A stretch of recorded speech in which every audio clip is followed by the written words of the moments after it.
Hello and welcome to the Channel 1 Newsroom, live from our studios at number 5 Ola Hansen Lane at Tesano. I am Eno Safo. Coming up. As the New Patriotic Party readies itself for Saturday, we bring you a wrap of campaign activities of 3 of the aspirants.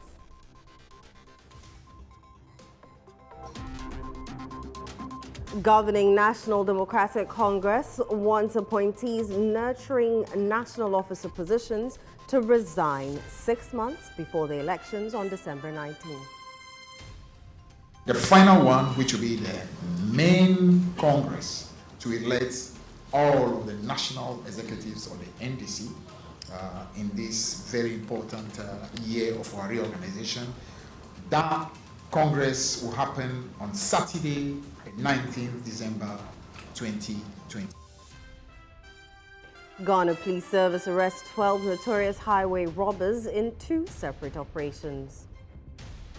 On 21st July 2025, the victim was traveling along the Tamale-Bupe highway when he was attacked by 6 armed men who robbed him of personal belongings, including mobile phones, some cash, wristwatches, reading glasses, a laptop, and Students of Zabzugu Senior High School in Northern Region eat in the open following the absence of a school dining hall. Dry season like this, it is affecting us too much. Okay. As you can see, our colleagues are standing there to collect food. Okay. But in dry season like this, we have no option. We will just be standing and the dust or anything will be spoiling our. In Channel 1 Business.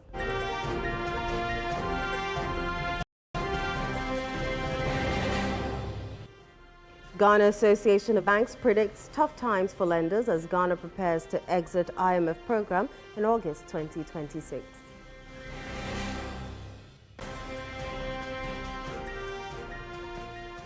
And in Channel 1 Sports. Ghana Football Association meets stakeholders on the Black Stars' preparation for the FIFA World Cup in June.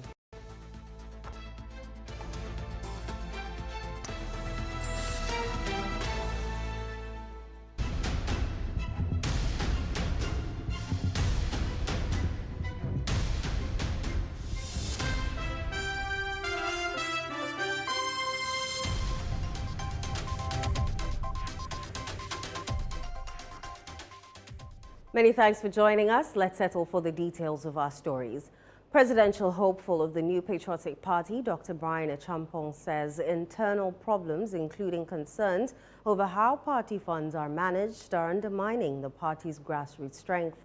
Speaking to delegates in the Ashanti region during his campaign for the party's January 31 presidential primaries, he said resources intended for local activities are not reaching the base, fueling frustration among members nationwide. There's more in the following report.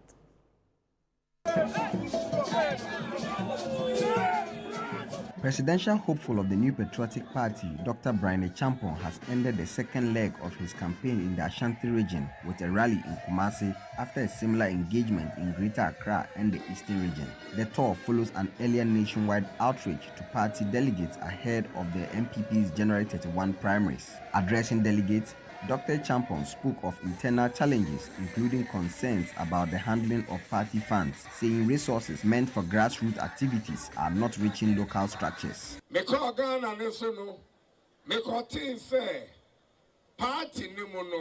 Akadia among 40 years, Juma, our polling station, Hono, Emma Emedru from her, Naman for the Aye Juma.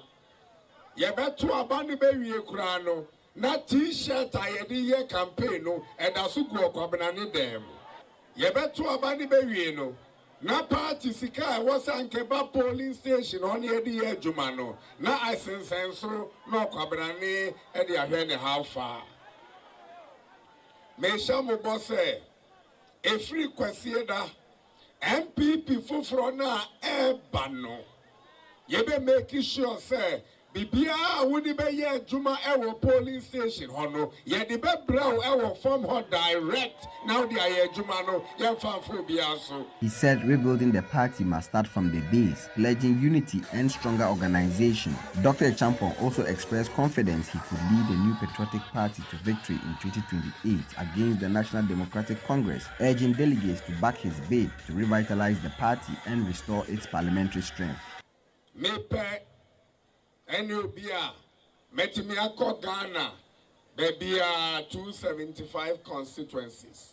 Mepe na Metimia yesa Kennedy Sudru Upper East Hono Oye 9 Niwie no Eka Boku Zone Hono Kennedy so entimi anko Bawumia so entimi anko Mepe ena midru Upper East Metimi ko Boku Zone ho Eko ye campaign ewo kusasi for asase so. Me na me so me sign free ho me ba mamprusi for asase so ebe ye campaign. Na me ka to ho se wo pese wudi ye MPP amanyokuo ye nimu a. Now ye presidential candidate a. Ewo se wutimi 29 esi Ghana constituency bia na ko ye campaign na ko ji vote e de ma ya amanyokuo no.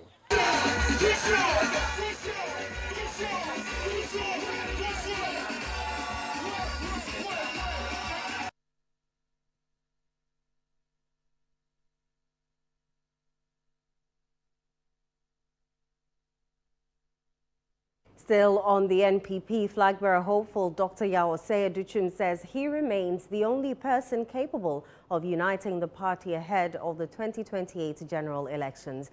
He cited his posture and campaign activities, stressing that it demonstrates his ability to bring party members together ahead of the upcoming flag bearer primary. Dr. Aduchim, after touring all the constituencies to engage delegates ahead of the NPP's presidential primary, is convinced that he is the best choice. Channel 1 News' Bureau Chief for the Middle Belt, Hafiz Tijani, reports.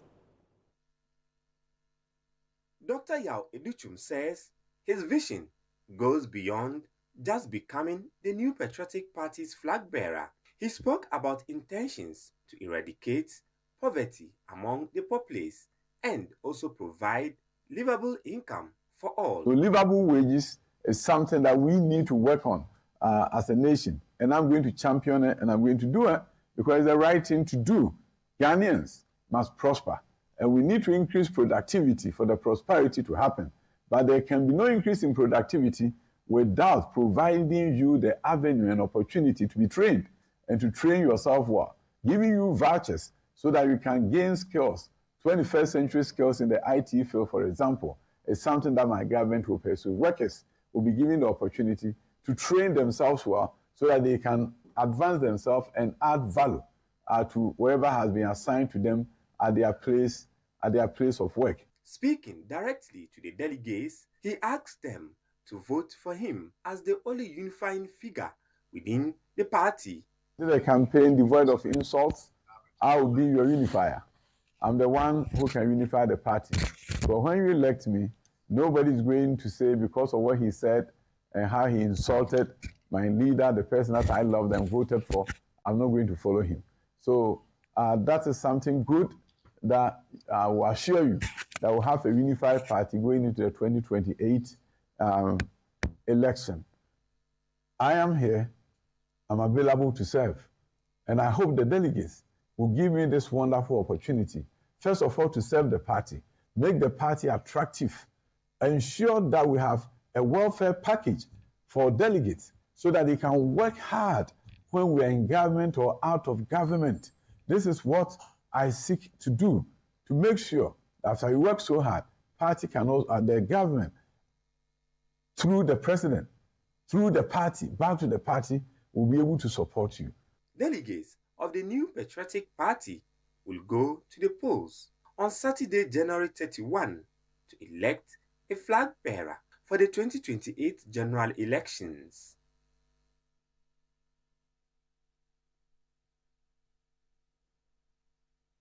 Kennedy Ohinejapong is stepping into the 2026 NPP primaries with renewed momentum, armed with the confidence of a strong second-place finish in 2023 and a message he says is born out of duty, not ambition.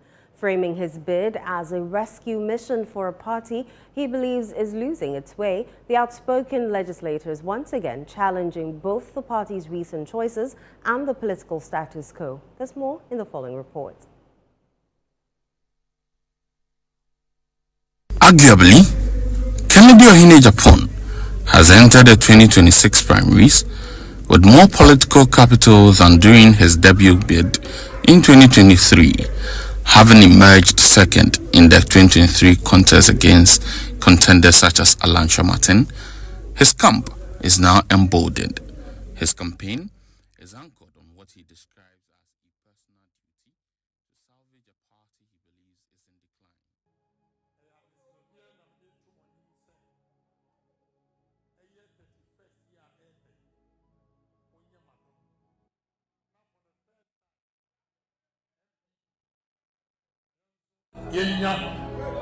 Flag bearer, and yet just flag bearer. Flag bearer will be president. Throughout the campaign, he has consistently reminded delegates that the party's performance in the 2024 general election is evidence of what he describes as the poor candidature of the then flag bearer, Dr. Mahmoud Bawumia. It's power we want. We don't want a flag bearer who cannot give us power. So I'm begging you. You see these 10 months in opposition, how you are sweating. You see? I'm also sweating. So are we going to stay in opposition for 8 to 12 years when they have a candidate that Ghanaians are begging NPP people? Kennedy Ohinejapong has been a vocal and outspoken politician throughout his legislative career, at times courting controversy. However, his supporters argue that this is exactly the kind of leadership the NPP in Ghana needs. As an entrepreneur, Kennedy Ohinejapong has frequently touted his job creation credentials. During his nationwide tour, he has promised to leverage agriculture to create employment for the teeming youth, sometimes displaying sample products derived from various agricultural produce to illustrate his vision.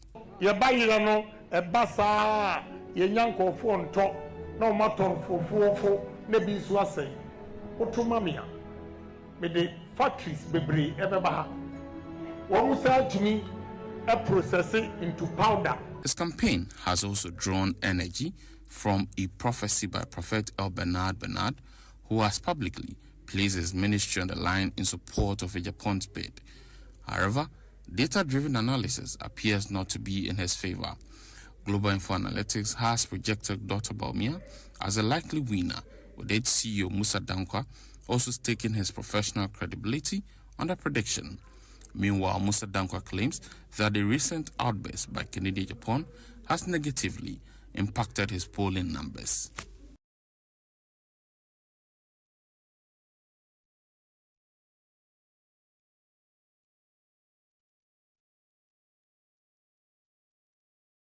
Let's stay with the NPP a while longer because it says it has formally designated the Ghana Police Service as the sole security agency responsible for safeguarding its presidential primary scheduled for Saturday, January 31, 2026. The party says through its Presidential Elections Committee, the party has made it clear the deployment of any non-uniformed, plainclothed or otherwise unauthorized personnel from national security or any other body at voting centers, collation points or any primary-related activity will not be tolerated.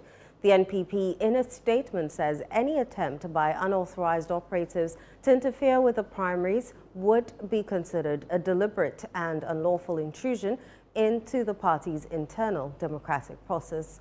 Let's speak to the national organizer of the party, Henry Nanabuache, on this issue. Nanabi, many thanks for joining us. What exactly is wrong if the national security wants to help with security on Saturday? Thank you very much. Yes,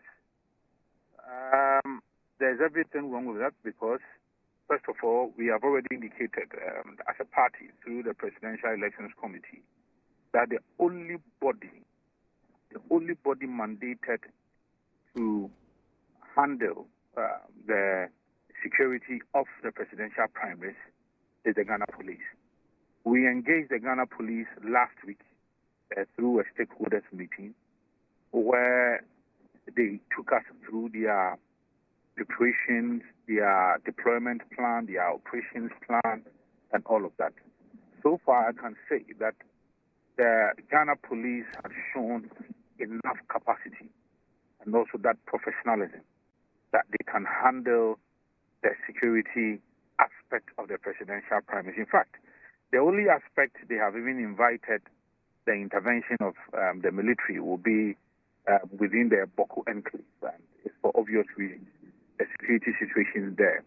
That is the only place they have invited the intervention, or they have asked for the intervention of the military. So we picked some intel that some elements within the national security will be deploying some operatives, and that is why we are signaling them that we do not want their interference with our internal processes.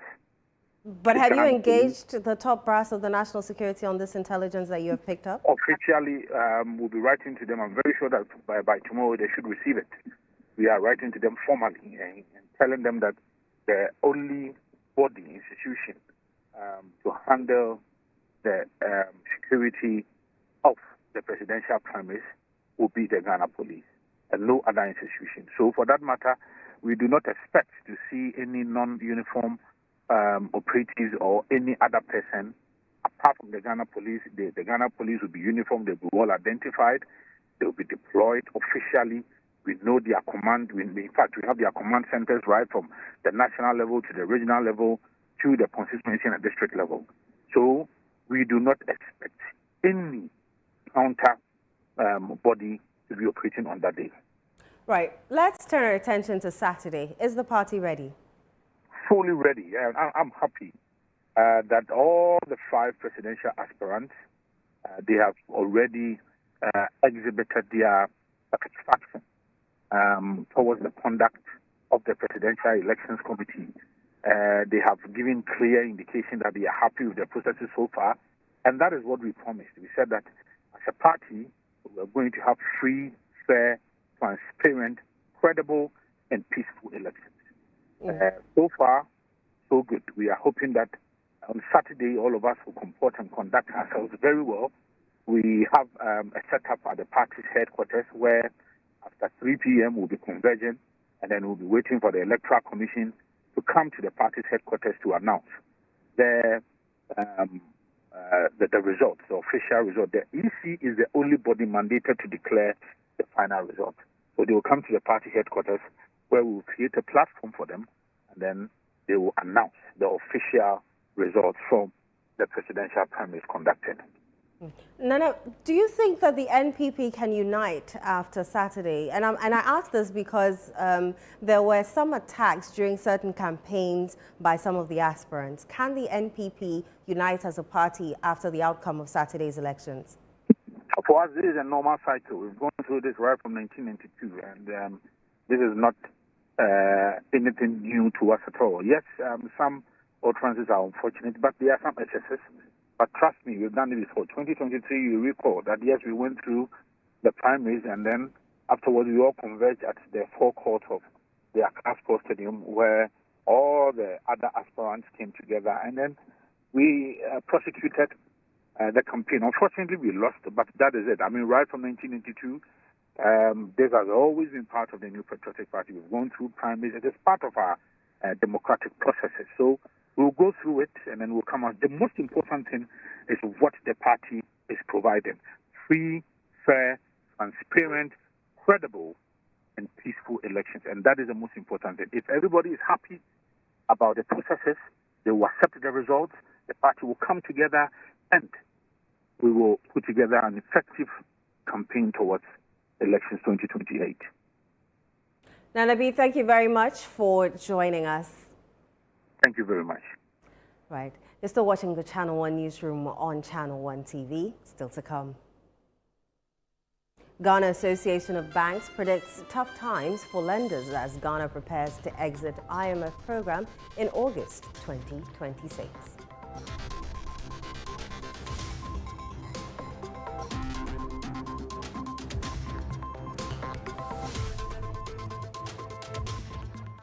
We have the details shortly. Don't go away.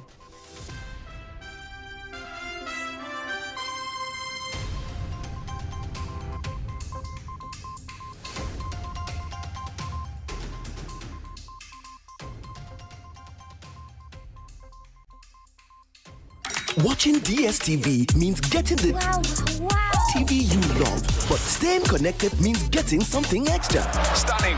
Extra matches, extra dramas, the best local and the world's biggest. Extra laughter, music, movies, and extra vim. I love it. Just stay connected or reconnect and get upgraded to the next higher package at no extra cost. Charlie, we got you. Keep watching.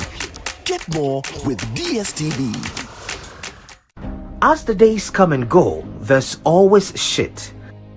Let colleagues explore all the planetary bodies. Our mission is in Uranus to treat hemorrhoids, anal fistula, anal fissure, anal incontinence, hydradenitis suppurativa, using laser ligature for pain-free and speedy recovery. On Uranus Street, Accra, is Main Tuber Hospital and Coloproctology Center. Trust Uranus with us and we will delight you. Visit Main Tuber Hospital today or call us on 0244 581 541.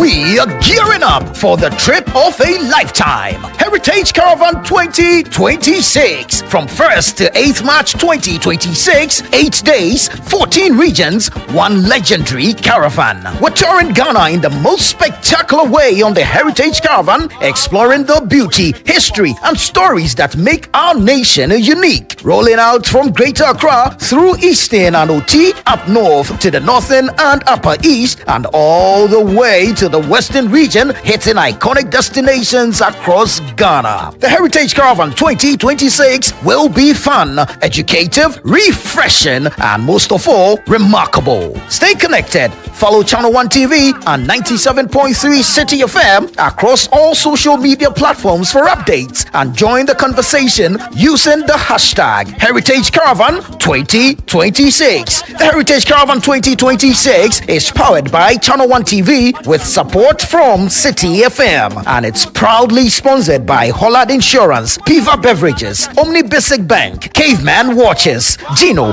and Didi Shito, and it's supported by Nanes Rice. Heritage Caravan 2026, experience Ghana like never before.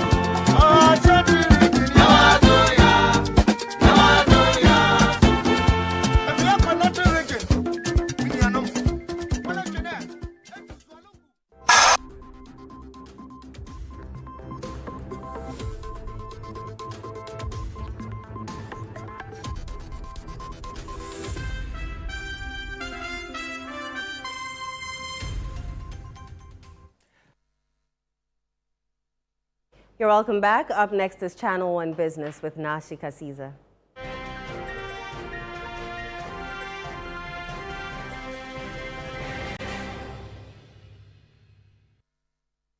Good evening, Na. How are you doing? Hi, Anna. I'm well. How are you doing? I'm very well. What's happening in business? Right. Now in business, the Ghana Association of Banks is urging lenders to prepare for new risk as Ghana exits the IMF Extended Credit Facility Program in August 2026. The association says the end of external support could expose banks to fresh pressures despite improving macroeconomic conditions. There's more in the following report by Daniel Sakite. The association knows that while stabilization efforts have strengthened confidence and created room for credit expansion, banks must prepare for a more volatile operating landscape once program support ends. Key among the concerns are possible swings in global interest rates, the risk of potential capital flow reversals, and renewed currency pressures, factors that could tighten liquidity and raise funding costs across the banking system.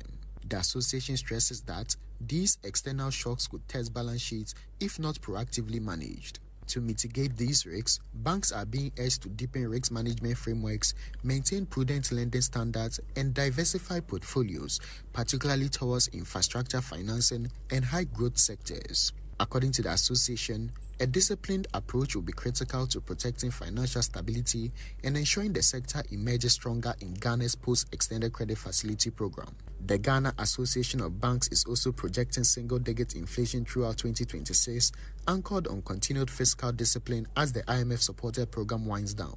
The association says the outlook is supported by stronger external reserves, tighter monetary conditions, and ongoing fiscal consolidation, but cautions that inflation risks could resurface once IMF support comes to an end.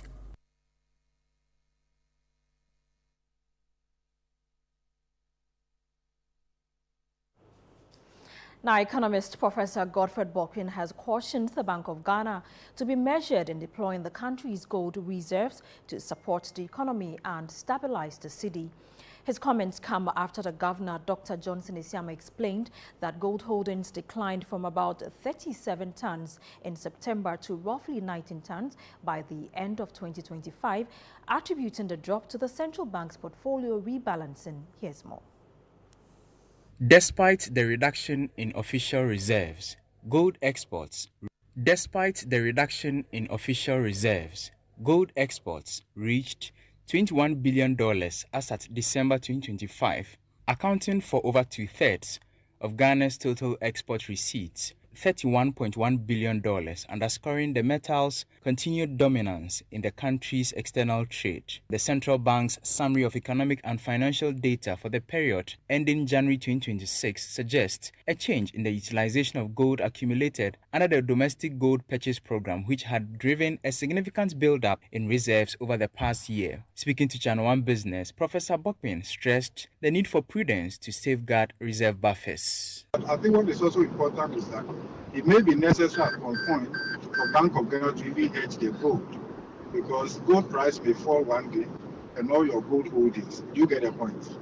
Your gold holdings, if you market to market, it may not amount to much. But it's possible that, yes, they can rebalance their portfolio from it being gold to maybe gold or to maybe FX, because the gold price is very high and all of that. But here we need to exercise caution that we must be moderate in how we use our reserves. The fact that we have reserves necessary doesn't mean we should use it aggressively to prop up the value of the cedi. If the cedi became strong, not as a result of transformation in the economy, but simply because of intervention, intervention and then other market operations, then you know that sustaining it is going to be very difficult. Moving on, Ghana's overall customer satisfaction score declined sharply to 59% in 2025, down from 72% in the previous year. This is according to the latest Ghana Customer Service Index. The drop has pushed the country from a B grade in customer satisfaction to D+. Here's more in the following report. The report, which assesses 11 key industries, identified the insurance sector as the best performer with a 71% satisfaction rating, followed by the banking sector at 61%. The telecommunications sector ranked lowest with a score of 53%. Speaking after the presentation of the findings, founder of the Institute of Customer Service Professionals, Yvonne Ohui Makati, emphasized the need for government to prioritize customer service standards across sectors. It doesn't mean that government doesn't have good intentions or that government doesn't know it has to do something, but maybe government doesn't see that as a priority. But it really should be a priority, because all across Africa in December, starting from, I think, from September to January, that December is something that everybody's looking at. And what does that do? It draws people into the country. Now, right from the borders, when you get to the airport, the question is, how are the people at immigration even speaking to the customers? How are they serving them? Let's now bring you an update on how the currency is performing on the interbank market.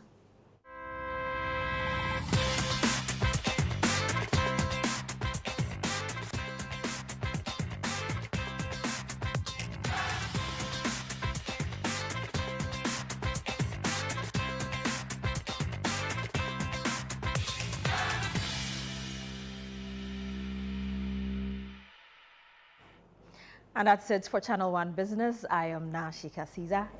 Back to you. Thank you very much, Na. The National Democratic Congress has barred serving government appointees from contesting party executive positions unless they resign ahead of internal elections. The directive affects ministers, MMDCEs and heads of state agencies, but excludes board members. General Secretary Fifi Fiavekwete says the move is to curb greed and promote fairness within the party. There's more in the following report by Channel 1 News' Fauzu Masaudu. The reorganization plan, the party says, is in line with provisions of the NDC constitution.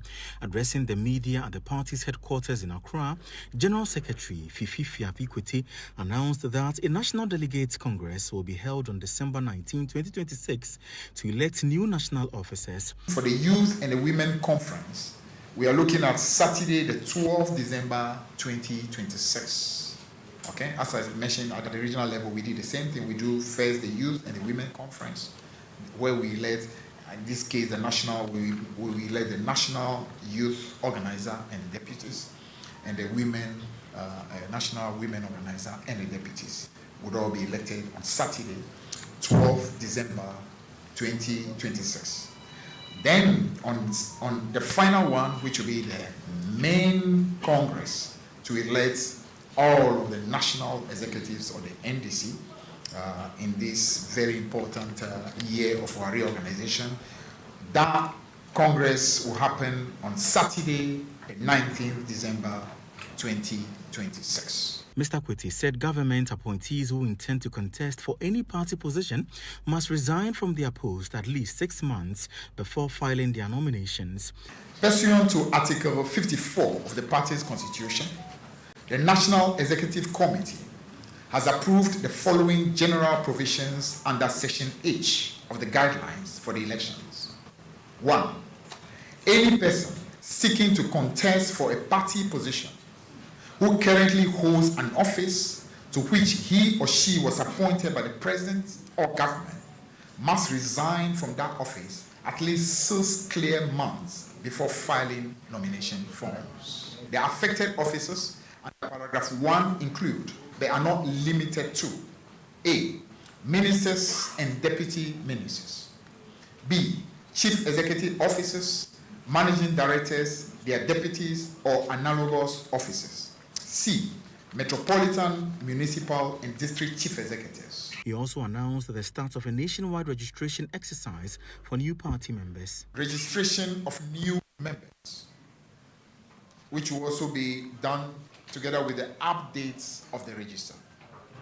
This very important activity, which has to do with registration of new members and an update of our register, the period scheduled for this is the 10th February through to the 30th of March.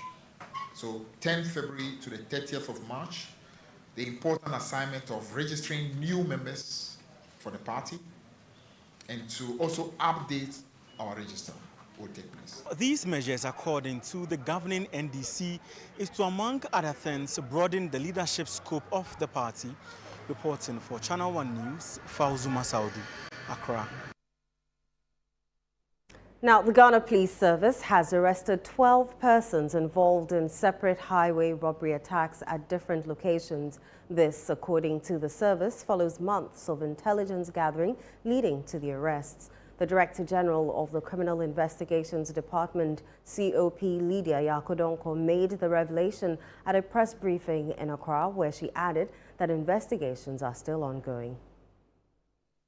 On Thursday, January 29, 2026, the Criminal Investigations Department of the Ghana Police Service provided updates on some robbery cases and the strides made in arresting the perpetrators. The Ghana Police Service stated that it has arrested 7 suspects involved in a highway robbery along the Tamale-Buipe Highway last year, where a Council of State member was a victim. 7 suspects identified as Rashida Yusuf, Aaron Abana Baswifanga, Wilson Avasong, Muntaro Idrisu alias Virgin, Aminu Zebrila alias Birdman, Inusa Sumaila alias Agenda, and Haruna Safiano have been arrested in connection with the crime. On 21st July 2025, the victim was traveling along the Tamale-Bupe Highway when he was attacked by 6 armed men who robbed him of personal belongings, including mobile phones, some cash, wristwatches, reading glasses, a laptop, and other items. Investigations are ongoing to apprehend other suspects believed to be on the run and to retrieve a weapon believed to be in their possession. Speaking on a separate operation, COP Lydia Yako Donko stated that 5 suspects in connection with a robbery attack at Nkasai in the Ahafo region have also been arrested. Also arrested 5 suspects in connection with the robbery attack at Nkasai in the Ahafo region. Were arrested on separate days in connection with the robbery.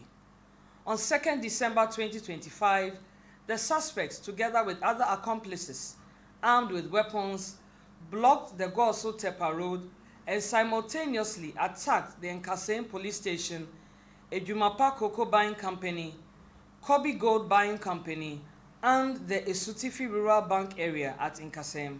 The CID Director General further appealed to the public to uphold personal safety and desist from sharing sensitive information with strangers. I'd like to take this opportunity to urge us all to take our personal security seriously. We urge all and sundry to remain vigilant against cyber crimes and crimes perpetrated online. The Ghana Police Service says a series of these operations will be carried out to ensure that the space or Ghanaian community becomes safe for commuters, and also advising the public to stay cautious. Reporting for Channel 1 News, I am Samuel Akom. Let's go to the Ashanti region, where a commercial vehicle conductor lost his life after reportedly jumping out of a moving bus and falling under its tires while calling out for passengers at Tech Junction in Kumasi. The vehicle aboard which he was traveling is said to have subsequently collided with another bus which was loading passengers at the station. There's more in this report filed by Ashanti regional correspondent Tawfiq Mohammed. A local operator at the station, Madam Helen, an eyewitness to the incident, says the driver's mate jumped out of the vehicle while it was still moving towards the station but lost balance and fell under the wheels. She added that all other passengers managed to escape unhurt.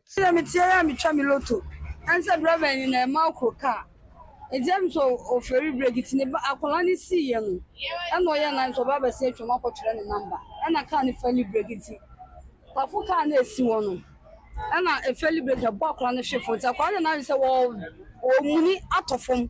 And I said, Tafocano, and also fairly break next time. A funny tissue, Stephanie Tisum Prensa, and now, or the Wuya. Put it in at once, almost seen. To grab any corner to no Siba Dinah Charlotte. To me, didn't come on your who said, upon it. Natalia Shani a brew. At the time upon what I said was solid, not Tafocano said that I know. Madam Ellen further described the incident as shocking, stating that it's the first time she is witnessing such an incident. The driver's mate was pronounced dead upon arrival at the KNUST hospital, and police have launched investigations into the case. Students and teachers of Zabzugu Senior High School are appealing for the construction of a modern and befitting dining hall to address the school's long-standing infrastructure challenges. According to the students, food is often left uncovered after cooking, allowing animals to feed on it. As a result, some students are left without meals, while others fear possible contamination. There's more in the following report by Channel 1 News' Northern Regional Correspondent Mohammed Aminu M. Alabira. The school remains the only second cycle institution in the district, attracting students from far and near. Key challenges include insufficient dormitory facilities, inadequate classroom blocks, and the lack of a decent dining hall. Some students express concern that animals sometimes feed on their meals, whilst others fear their food may be contaminated due to the unhygienic conditions. I want to appeal for everybody, whether anybody, I'm not saying whether government or anybody, okay, help us to get a proper dining hall. Especially dry season like this, it is affecting affecting us too much. Okay. As you can see, our colleagues are standing there to collect food. Okay. But in dry season like this, we have no option. We will just be standing and the dust or anything will be spoiling our food. Beyond the dining hall challenge, food preparation at the school is also problematic. There's no proper kitchen facility. The structure currently serving as a kitchen is dilapidated and unfit for purpose. The dining hall master of the school also shared concerns about the challenges faced due to the lack of a proper dining facility. When we have other activities, that will not permit us to come for our meal on time. Sometimes the food are left just like that. Sometimes animals can come and then eat it before we even come, and that is not very good. The district chief executive for Zabzugu has assured that steps will be taken to address the challenges confronting the school. And our role is also to partner the education sector or the secondary school. So very soon, infrastructure gaps get found. We are also making sure that this school will also have their share. And I think MP will touch on that when he gets on. Meanwhile, the Member of Parliament for Zabzugu, Honorable Alassane Umar Abako, has pledged to support the school. This is a rural community, and challenges of a rural community and rural education, they are real. We've heard you. We'll go to work. As for this year, I will not be able to promise you Assembly Hall or dining, but I will do my best. This is still the Channel 1 Newsroom on Channel 1 TV, still to come. Ghana Football Association meets stakeholders on the Black Stars preparation for the FIFA World Cup in June.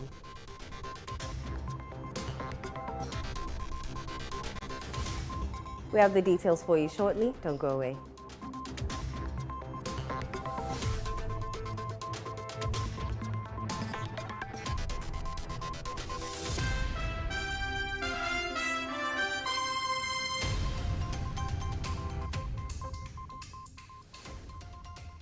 Watching DSTV means getting the TV you love, but staying connected means getting something extra.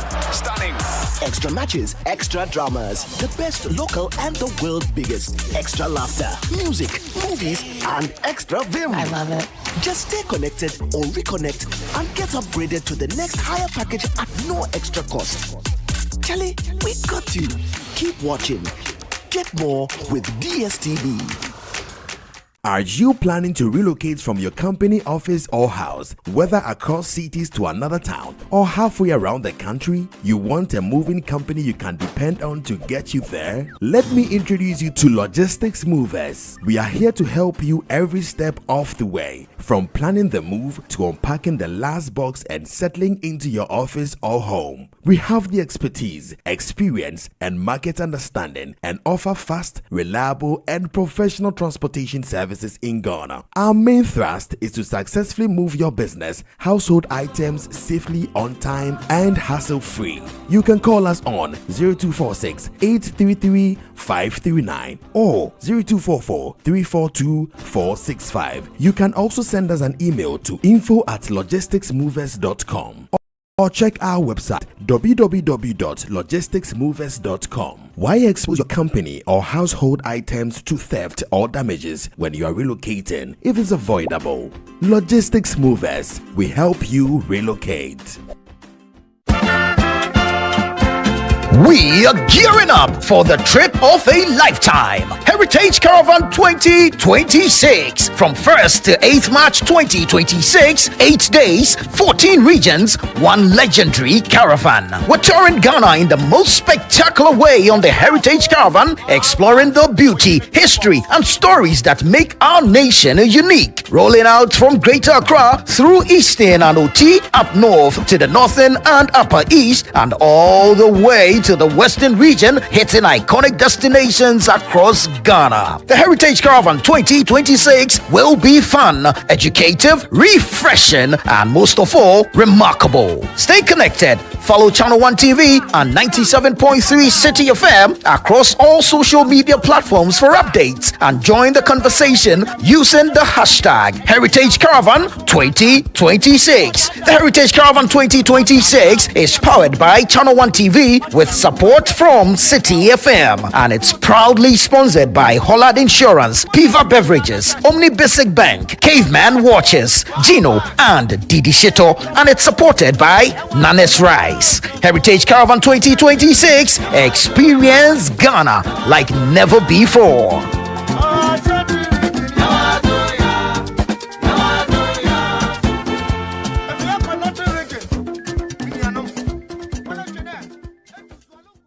In a world filled with challenges, we all need guidance, hope, and a lifeline to anchor us. This is Lifeline, and I'm your host, Fred Crunchy Mensa. From social issues, relationship challenges, and family matters, Lifeline is here to inspire, uplift, and guide you on your journey. Where we give you support, where we hold your hand through the valley and through the thick and thins of life. Join Bishop Fred Crunchy Mensa. I welcome you especially to Lifeline.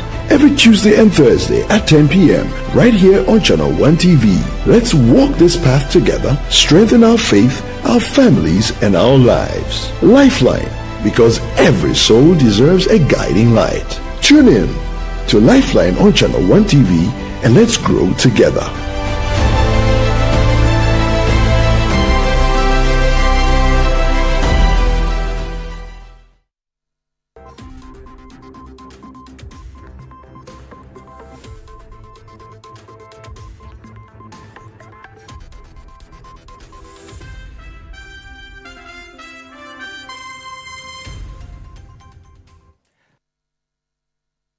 You're welcome back. Up next is Channel 1 Sports with Bernard Abekwatri.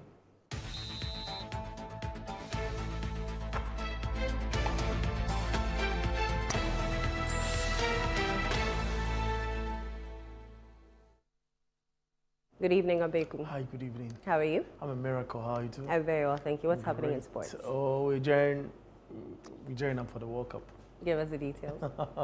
Let's get into it, shall we now? Ahead of the 2026 FIFA World Cup, which will be hosted across the United States, Canada, and Mexico, key stakeholders from the Ghana Football Association, the National Sports Authority, and the Ministry of Sports and Recreation, together with the Ghana Supporters Union, held a meeting to discuss Ghana's participation at the Global Showpiece in June. Central to the discussion were the processes for interested persons who intend to travel to witness the tournament, a forum organized by the Global Volunteers Corps.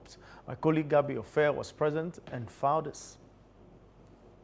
In June, global attention will turn to the 2026 FIFA World Cup set to be hosted across the United States, Canada, and Mexico, with the Black Stars of Ghana expected to fly the national flag high by pushing to the latter stages of the competition. As with every major tournament, the role of the 12th man will be crucial, and Ghana will be no exception on the global stage. In that regard, a forum was held on Thursday to sensitize Ghanaians planning to travel to the three host countries, focusing on the processes involved in securing visas to support the national team. The forum brought together representatives from the Ministry of Sport and Recreation, the National Sports Authority, the Ghana Supporters Union, and organizers of the event, the Global Volunteers Corps. President of the Global Volunteers Corps, Stephen Kweku Dakon, used the occasion to highlight the importance of organizing the forum. There are processes clearly defined in one who is interested in participating in the World Cup.